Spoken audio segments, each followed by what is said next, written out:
আজকে হঠাৎ করে ঘুম থেকে উঠে চিন্তা করলাম যে একটু মাঠের দিকে হাঁটাহাঁটি করে আসি এবং আমাদের পুকুর আছে, পুকুরটা একটু দেখে আসি। তো এই চিন্তা করেই বেরিয়ে পড়লাম। আর বুঝতে তো পারছেন, গ্রামের পাশে যখন কৃষি মাঠ থাকে কতটা সুন্দর লাগে।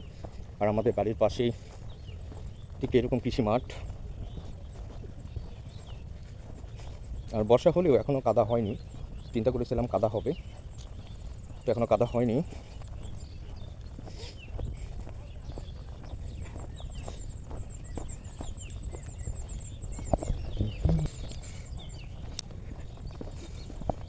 তো চিন্তা করলাম যে আমাদের পুকুর আছে কয়েকটা, বংশগতভাবে সকলে মিলে, আর আমরাও একটা পুকুর চাষ করি ব্যক্তিগতভাবে। সে পুকুরে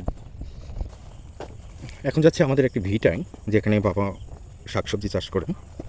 কি খবর? এই তো আলহামদুলিল্লাহ, ভালো আছেন? একটু ভিটার দিক যাই।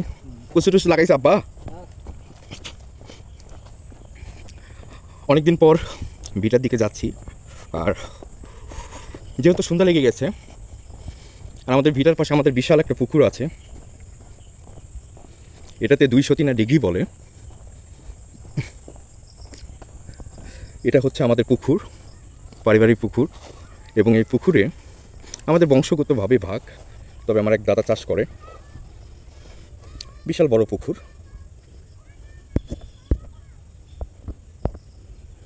203 ডিগ্রি বলে, এবং পুকুরের আশেপাশে যে জায়গাগুলো সবগুলোই জায়গা আমাদের।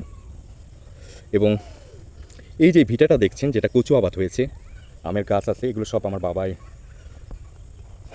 চাষ করে এবং কচুও বাবাই লাগাইছে।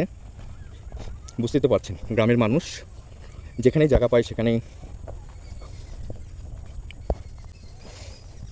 অনেকদিন পর দিঘিতে আসলাম। আসলে আজ হাঁটাহাঁটি একটু কম হয়, তো একটু হাঁটা নিয়তে আসলাম। এবং বাইরে থেকে অনেক বন্ধু আসলে এখানেই মাছ মারে, বসে থেকে আড্ডা মারে। তবে পানি বর্ষার টাইমে অনেক ভর্তি। দেখতেই পাচ্ছেন কত বড় একটা পুকুর। আর এটা আমার এক দাদা টেন্টটা নিয়েছে। দিয়ে যত জায়গা জমি আমাদের বংশগতভাবে এক একজন এক এক ভাগ নিয়ে কিছু আবাদ করে, কচু, লাউ, বিভিন্ন শাকসবজি আবাদ করে।